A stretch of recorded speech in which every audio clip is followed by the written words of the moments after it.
नमस्कार। आज का ये एडिटोरियल जो कि 28 अप्रैल 2020 के दिल्ली एडिशन में द हिंदू में पब्लिश हुआ है। लिखा किसने है? ये M.K. नारायण जी ने। और इसका जो पूरा है टाइटल इन्होंने जो बना रखा है, उन्होंने बना रखा है the script of disruption and new order. तो सबसे पहले तो विघटन, जो अभी परमानेंटली जितने भी एसोसिएशन हैं, जितने भी कंट्रीज हैं, उन सब का पहले क्या है? अलगाव। और फिर एक नए ऑर्डर या नए उनका जन्म होना, नई चीज़ों का जन्म होना। ये पूरे के पूरे कोविड-19 के जो इफेक्ट हैं उसके बारे में ये बात कर रहे हैं। क्या पॉलिटिकल और इकोनॉमिक एस्पेक्ट हो सकते हैं, उसके रिगार्डिंग इन्होंने पूरी की पूरी बात कर रखी है। पहले इस टर्न में इन्होंने यही कहा है कि किस हिसाब से पेंडेमिक ने अफेक्ट किया है लोगों की लाइफ को, और आर्थिक और रूप से, राजनीतिक रूप से तो अफेक्ट किया ही है, साथ ही साथ लोगों की वैल्यू, नैतिकता के लेवल पे, लोगों के व्यवहार के लेवल पे भी उस चीज़ को क्या कर दिया है? अफेक्ट कर दिया है। और इसमें बहुत बड़े बड़े एम्पायर भी क्या हो गए हैं? कोलैप्स हो गए हैं, या क्या हो गए? टूट गए हैं। अब इसकी ये कॉम्प्लेक्सिटी है, कई एस्पेक्ट में इसके प्रभाव होने वाले हैं। जब ये ख़त्म हो जाएगा या सॉर्ट आउट हो जाएगा तो इसके बहुत कॉम्प्लेक्स प्रभाव पड़ने वाले हैं पूरी के पूरे वर्ल्ड पर। तो ये पूरा का पूरा ये इन्होंने उसी चीज़ को ध्यान में रखते हुए पूरा एडिटोरियल इन्होंने क्या किया है? रिटर्न लिखा है। अब इन्होंने इसको 5 टोटल पार्ट्स में डिवाइड किया है। सबसे पहले इन्होंने बताया कि किस हिसाब से इंस्टीट्यूशन क्या हो गए हैं? कोलैप्स पे कर गए हैं। दूसरा, इकोनॉमीज किस हिसाब से कोलैप्स कर गई हैं। तीसरा, उन सब के बिटवीन चाइना ने किस हिसाब से खुद को स्टेगनेंट या खुद हिसाब से खुद को ताकतवर किया है। पांचवा, इन्होंने बना रखा है कि किस हिसाब से पूरा का पूरा बेस्ट जो है वो क्या हो गया है? दुर्बल हो गया है या बिल्कुल खराब हो गया है। और वेस्ट एशिया और इंडिया की लास्ट में इन्होंने बात करते हुए इस चीज़ का क्या कर दिया है? क्लोजिंग कर दी है। तो इंस्टीट्यूशन अंडर फायर में इन्होंने बताया कि किस हिसाब से UN security council, United Nation security council, world health organisation, इन सब पर किस हिसाब से, अभी जैसे WHO का था रिसेंटली न्यूज़ में है ही, कि वो पूरा का पूरा अंडर क्या है? इन्वेस्टिगेशन है। और उस पर कई आरोप लग रहे हैं कि उसने चाइना के रिगार्डिंग या चाइना के भले के हिसाब से पेंडेमिक को दबाए रखा और सही चीज़ बाहर नहीं आने दी, और इसमें चाइना की क्या की? मदद की। यूएन सिक्योरिटी काउंसिल पर भी अटैक हो रहे हैं कि वो इस सिचुएशन को हैंडल करने में क्या हुआ? पूरा का पूरा फेल हुआ। और ये सब जो अटैक हैं, ये एक सिग्नल प्रोवाइड करवा रहे हैं कि किस हिसाब से वॉल्यूम, मतलब मुखर हो रहे हैं लोग, या मुखर हो रहे हैं पूरे वर्ल्ड के लीडर या वर्ल्ड इन पूरे के पूरे इंस्टीट्यूशन के अगेंस्ट और इनकी विश्वसनीयता को लेकर। तो ये आपका हो गया कि किस हिसाब से पूरे के पूरे इंस्टीट्यूशन क्या हो रहे हैं? पूरे फेल हो रहे हैं। फिर बात अगर आप ये कर लो कि इकोनॉमिक शॉक, तो इसकी कोई नो डाउट जो IMF और वर्ल्ड बैंक ने है वो इंडिया की ग्रोथ कितनी 1.5% से 2.8% कर दी है, जो भविष्य में या पास्ट में कितनी थी? 6% और 7% के अराउंड थी। इसी हिसाब से पूरी की पूरी वर्ल्ड ऑर्डर भी क्या हो रहा है? कोलैप्स हो रहा है। पॉलिटिकल एंड सिक्योरिटी मैनेजमेंट पूरे के पूरे चेंज हो रहे हैं, ड्रास्टिकली उनमें चेंज आ रहा है। जो स्टेट पहले अलग अलग काम के लिए काम कर रहा था, वो आजकल गुड्स एंड सप्लाई को प्राथमिकता दे रहा है। लोगों की ज़रूरतें हैं, उन चीज़ को पूरा करने में लगा हुआ है। और बहुत से ऐसे लेजिस्लेशन है, बहुत से ऐसे रूल्स रेगुलेशन है जिनका कोई अता पता नहीं था, वो क्या हो रहे हैं? रेगुलेट हो रहे हैं, या वो क्या आ रहे हैं? एग्जिस्टेंस में आ रहे हैं। जैसे अभी डिजास्टर मैनेजमेंट एक्ट की ही बात कर लो, तो वो अभी क्या आया है? उसमें नज़रों में आया है या बाहर आया है। ऐसे ही कुछ और एक्ट भी क्या होने वाले हैं? बाहर आएंगे, और वो क्या करेंगे? इन्फ्लुएंस करेंगे लोगों की लाइफ को। अब इन सब चीज़ों को लेकर ये इन्होंने ये कहा है कि पूरा का पूरा जो वर्ल्ड ऑर्डर है वो क्या कर रहा है? बहुत सेक्रीफाइस कर रहा है। सेक्रीफाइस किस फॉर्म में कर रहा है? लिबर्टी के फॉर्म में। यूरोप ने बहुत से सेक्रीफाइस की और लोगों को क्या कर दिया? अपना बंद कर दिया। पूरे के पूरे इस पेंडेमिक को कंट्रोल करने के लिए लोगों को कंट्रोल कर दिया। और इस पेंडेमिक से लड़ने के लिए और भी जो दूसरे देश हैं उन्होंने भी सिमिलरली ही कदम उठाए हैं। और ये कदम जनरली क्या होते हैं, कम्युनिस्ट शासन या तानाशाही शासनों में उठाए जाते हैं, जैसा कि एक चाइना उठाता है। लेकिन फिर भी डेमोक्रेटिक नेशन होने के बावजूद भी ऐसे कदम इस पेंडेमिक या इस बीमारी के लिए जरूरी हैं, वो उठाए जा रहे हैं जो कि अफेक्ट कर रहे हैं लोगों की आज़ादी को। अब इसके बाद क्या होगा, जैसे कोविड-19 अगर चेंज भी हो जाएगा तो जो वर्ल्ड ऑर्डर है या वर्ल्ड के लोग, उनको एक बहुत बड़ी प्राइस या बहुत बड़े प्राइस पे करनी पड़ेगी। किसके फॉर्म में, कि उनको लिबर्टी, अपनी आज़ादी क्या करनी पड़ेगी, दान करनी पड़ेगी। आज़ादी का क्या करना पड़ेगा, त्याग करना पड़ेगा। और एक सर्वशक्तिमान शासन या सर्वशक्तिमान स्टेट रियलिटी में आ सकता है, जो कि तानाशाही या उस हिसाब से एक वेल ऑर्गेनाइज्ड तरीके से हो सकता है, जहां लोगों को लिबर्टी उस हिसाब से ना मिल पाए। तो ये पूरा का पूरा इकोनॉमिक शॉक किस हिसाब से चेंज कर रहा है लोगों को, तो ये इनका था। फिर बाद में क्या किया इनने, चाइना की बात की। China in spotlight.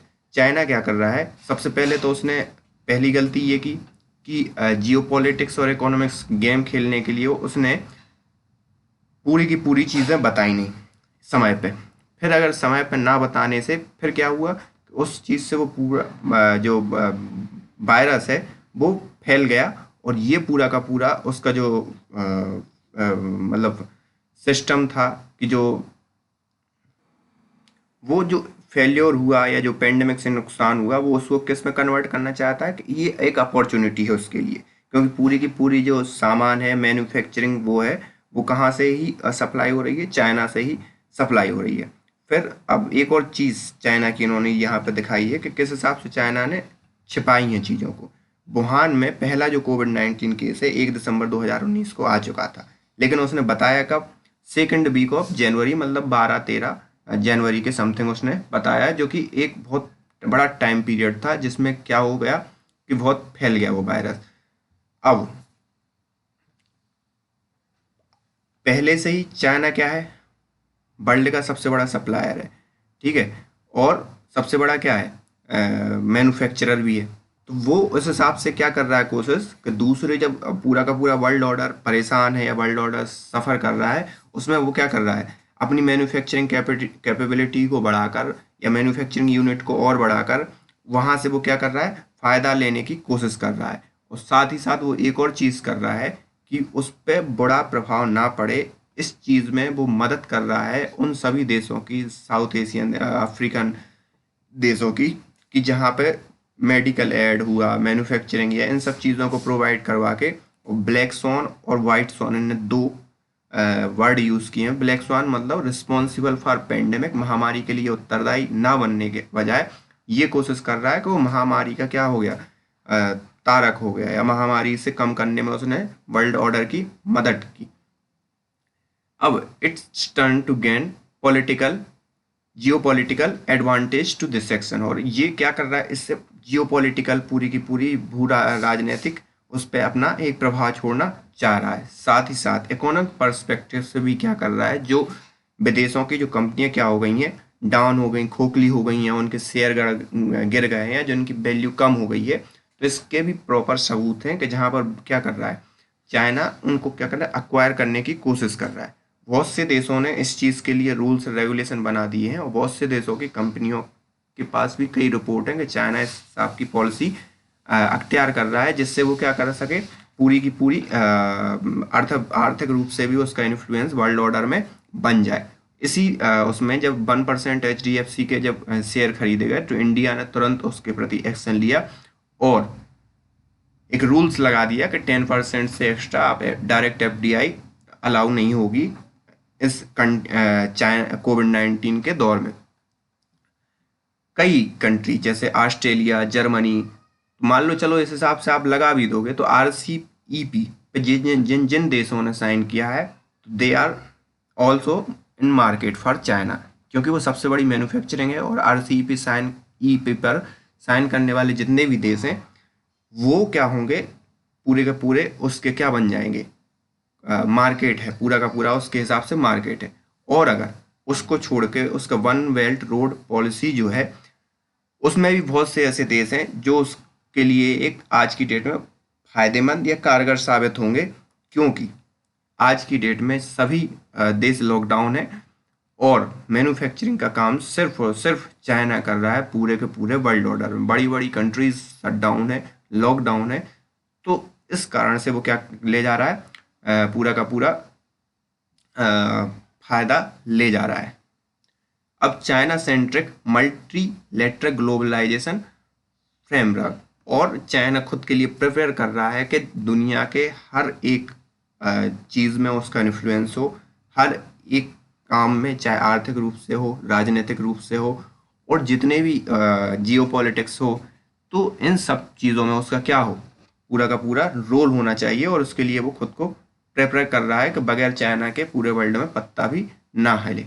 अब इसमें वेस्ट का और वेस्ट एशिया का, क्योंकि यही कुछ ऐसे नेशंस हैं जो कि क्या कर सकते हैं, चाइना को काउंटर कर सकते हैं। तो उनकी अब इनने हालत बताई है कि वेस्ट क्या हो चुका है पूरा इस कोविड-19 से, जो 1940 से शक्ति में थे या 1940 से पावर में थे, वो कोविड-19 के बाद उनकी हालत क्या हो गई है, बिल्कुल वीक हो गए हैं, पॉलिटिकली भी और इकोनॉमिकली भी।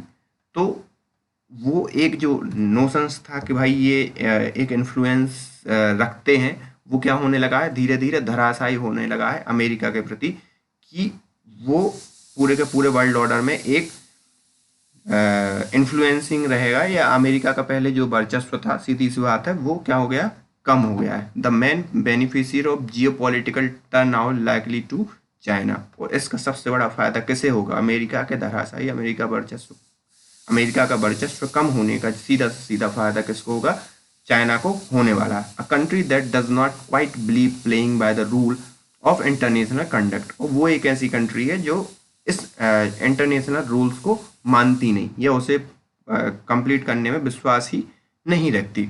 Europe in short of medium term will prove incapable of indefinite in defending its common interest, let alone having an influencing in world affair। Europe भी इसी में बिजी है कि वो खुद के अफेयर्स या खुद की जो पूरा का पूरा वो है उसको ध्यान में रखे, वो वर्ल्ड ऑर्डर से ज़्यादा उसको मतलब नहीं है। जर्मनी और फ्रांस थे, जर्मनी अभी स्टिल है, उसमें कोई बोल नहीं रहा, जर्मनी का कोई इन्फ्लुएंस नहीं है, कोई प्रॉपर साइन दे नहीं रहा। और यूनाइटेड किंगडम वो तो अलग ही हो गया यूरोप से, तो उसका तो कोई प्रश्न ही नहीं उठता। फ्रांस भी क्या हो गया, अलग हो।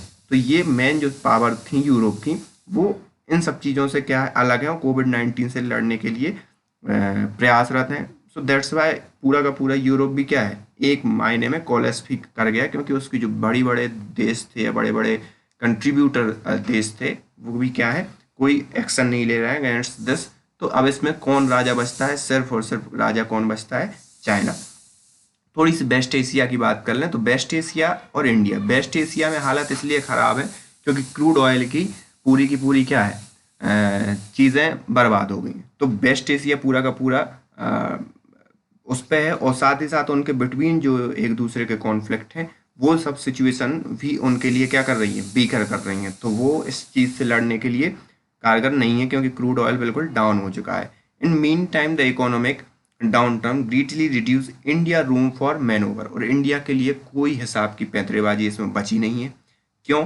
क्योंकि in South Asia it face prospect of being isolated with Chinese juggernaut binning Beijing new the contact across region deeply impacted by economic consequences of the COVID-19 pandemic. Likewise, India leverage in West Asia और already greatly diminished. तो waste Asia में भी उतना ज़्यादा उसका India का कोई influence नहीं है, ठीक है। अब और चाइना के रथ को रोकने में उसका मतलब रोक नहीं सकता, सीधी सी बात है इंडिया, ठीक है। अब अगर मान लो वेस्ट एशिया के पास भी जाए तो उतने ज़्यादा अच्छे उसके संबंध नहीं है। तो अब एक ही मिला जुला के एक दोस्त बचता है, वो है कौन, बीजिंग, या इन डायरेक्टली कहें तो China he. Will suffer further from oil prices. और मिडिल ईस्ट में या वेस्ट एशिया में उसकी हालत क्यों ख़राब हुई है, क्योंकि वहाँ पे क्या है, ऑयल प्राइसेस ख़त्म हो गए हैं, और पूरा का पूरा धंधा उनका ऑयल प्राइस पे चलता था। तो वहाँ बहुत से जो लोग काम करने वाले थे, वो इस कगार पे आ गए हैं कि उनकी जॉब क्या होगी, चली जाएगी, और वो फिर कहाँ आएंगे, अपनी ही कंट्री में आएंगे, दे बर्डन बढ़ाएंगे, सीधी सी बात है। और इसका एक सीधा साधा जागता प्रूफ ये है कि वर्ल्ड से जो पैसा आता था दूसरे देशों से, जो वेस्ट एशिया से, वो बिल्कुल कम हो गया है या उसमें कमी देखी गई है। और ये एक साइन है कि वहाँ के लोगों के पास पैसा नहीं है, नौकरियां जा रही हैं, तो वो भेजने में क्या है, सक्षम है। और इस हिसाब से इंडिया की जो हालत है वो अभी अच्छी नहीं है, अगर इस रिगार्डिंग बात की जाए तो ये पूरा का पूरा एडिटोरियल है जो हमारे M.K. नारायण जी ने लिखा है। ये आपके फॉर्मर वो भी रहे हैं, NSA एज वेल एज पश्चिम बंगाल के गवर्नर भी रह चुके हैं। तो मुझे लगता है कि आपको ये पसंद आ गया है, पसंद आया है ये पूरा का पूरा एडिटोरियल। तो मैं आपसे आशा करता हूँ कि आप इसको सब्सक्राइब करेंगे, शेयर करेंगे एंड ऑल्सो लाइक करेंगे। So thank you for today.